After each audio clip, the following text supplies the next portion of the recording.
Firstly, I'm a strong believer that you can do anything that you put your mind to it. Think of your life and your career as a book that you are writing, that you are the editor of, and that only you can write it.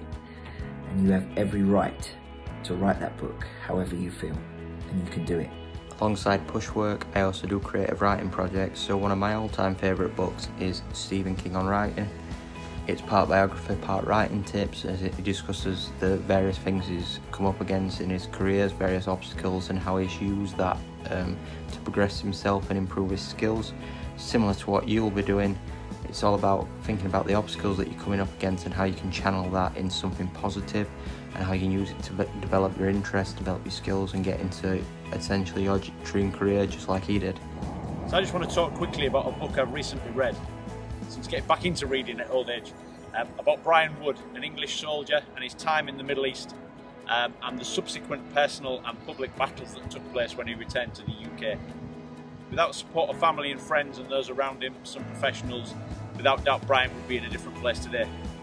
He's used it to move on in his life, starting his own business called Keep Attacking, and that's become the mantra for him taking forward. What I would say for you in your educational life, yep, it's okay to take a breather now and then, it's okay to reflect, but always you must keep trying to move forward. Keep attacking. Yes, it's an ever-changing story. Every day something new's happening.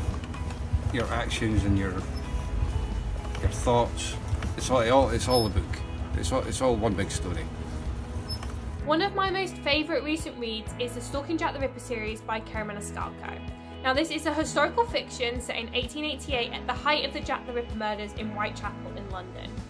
Now we follow our main character, Miss Audrey Rose, who is combating stereotyping, social injustice and sexism, all in order to pursue her dream of becoming a forensic scientist to combat these murders. Now she overcomes this by surrounding herself with people who encourage her, love her and really want her to work hard towards her chosen dream.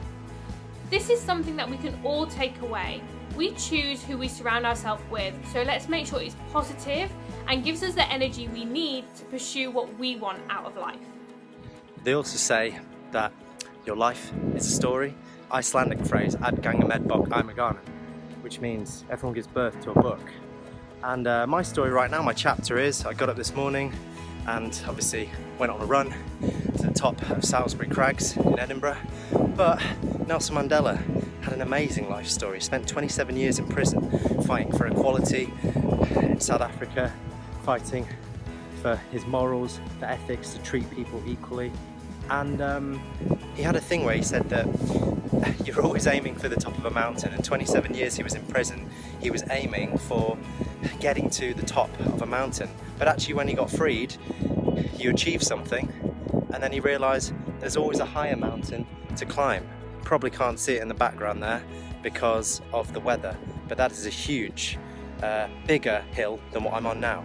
So life and books, they're pretty much the same. I mean, we have a beginning, middle and end. We have big chapters and small chapters, and life can come in various different sizes. Like it could be like a small Biff and Chip book, or it could be a massive novel. So just take it as it comes, and just know that when you're writing your book, you're writing it, you're creating the decisions, you're making the new chapters. So make your life a novel. Hi, it's Natasha from the Humber Outreach Project. So one of my favourite books will always be the Harry Potter series. This is because it was released when I was growing up, as were the films. So the characters grew in the stories just as I did throughout their childhood. Although the characters in the books live very, very different lives to ours, it actually is relatable, and I think that's why it's so engaging. So it shows you that whatever happens to you, whatever your upbringing, whatever your kind of circumstances, it's all about what's inside, your self-belief and your self-motivation that makes a difference. Harry goes from a very unstable childhood to face lots and lots of different challenges, and he's managed to overcome them in such a rewarding and prosperous way. It also, in the book, has lots of different themes such as friendship, loyalty, jealousy, family issues, which I think is why it makes it so relatable. Hello there, my favourite book is Everything is Figureoutable by Marie Folio.